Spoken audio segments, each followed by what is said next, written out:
안녕하세요. 잘하는 부동산, 좋은 자리 부동산 이각구입니다. 오늘은 묵시갱신에 대해서 한번 알아보도록 하겠습니다. 아마 대부분 알긴 아실 텐데요. 그래도 또 따져서 보면 약간 새롭게 느껴지실 것 같습니다. 오늘 묵시갱신 되었다가 중간에 이사를 나가게 된 사례가 있어가지고 간단하게 묵시갱신 한번 짚어보도록 하겠습니다. 연말을 2019년도 마지막 날 하루 앞둔 12월 30일입니다. 12월 30일쯤 되면 날짜도 12, 또 30, 날짜도 꽉 차 보이는 연말을 느끼게 하는데요. 또 새해 딱 넘어가면 1월 1일, 그래가지고 헐렁헐렁한 느낌도 드는 것 같습니다. 어쨌든 꽉 찬 연말 느낌이 물씬 나는 12월 30일입니다. 오늘은 묵시갱신 알아보겠는데요.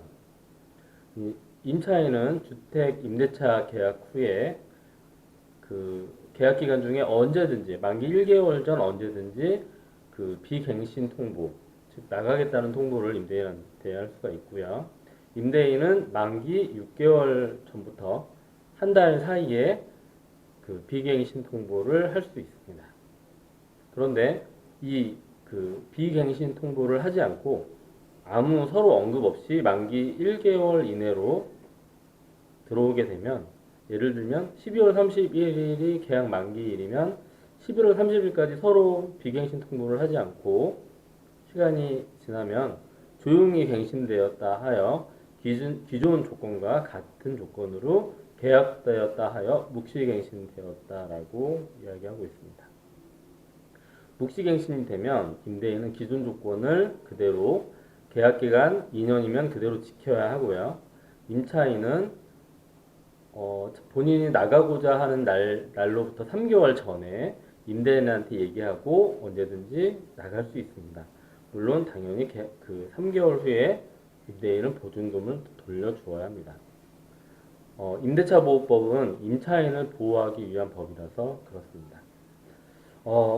그런데 요즘같이 전세값이 상승하는 시기에는 묵시갱신한 선의의 임대인에게 상처를 주는 경우가 있었는데요.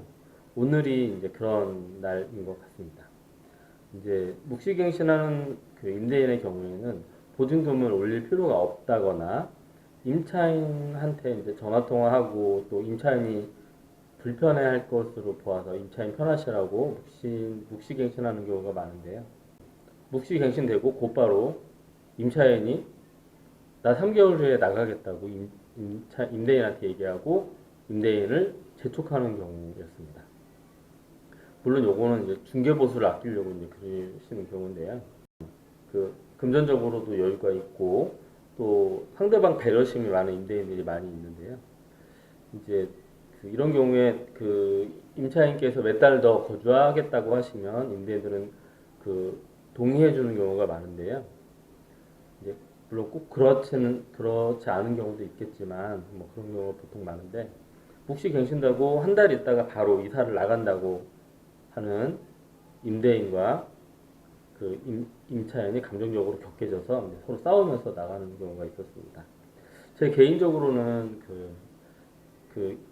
이사의 필요성이 계약과 몇 달 이렇게 앞뒤로 맞지 않아서 더 살거나 덜 살게 될 경우에 미리 협의해가지고 임대인과 협의해가지고 좋은 분위기 속에서 이사를 했으면 좋겠다라는 생각을 합니다. 왜냐하면 이제 이렇게 묵시갱신을 하고 뭐 임대인 입장에서 나름 임차인께 배려를 해주는데, 임차인이 갑자기 묵시갱신하고 이사 나간다 그래서 임대인을 좀 이렇게 금전적으로 급하고 이런 식으로 이제 한 경우에는 이렇게 임대인 같은 경우에 새로운 임차인을 데릴 때는 까다롭게 대할 확률이 크기 때문에 서로 좀 좋게 간다고 하면 묵시갱신이 거의 묵시갱신돼서 2년 동안 거주할 것 같으면 이렇게 가는 게 좋겠지만, 몇 달 안 맞는 것 때문에 굳이 묵시갱신을 해가지고 중간에 갑자기 나간다고 해서 하는 거는 좀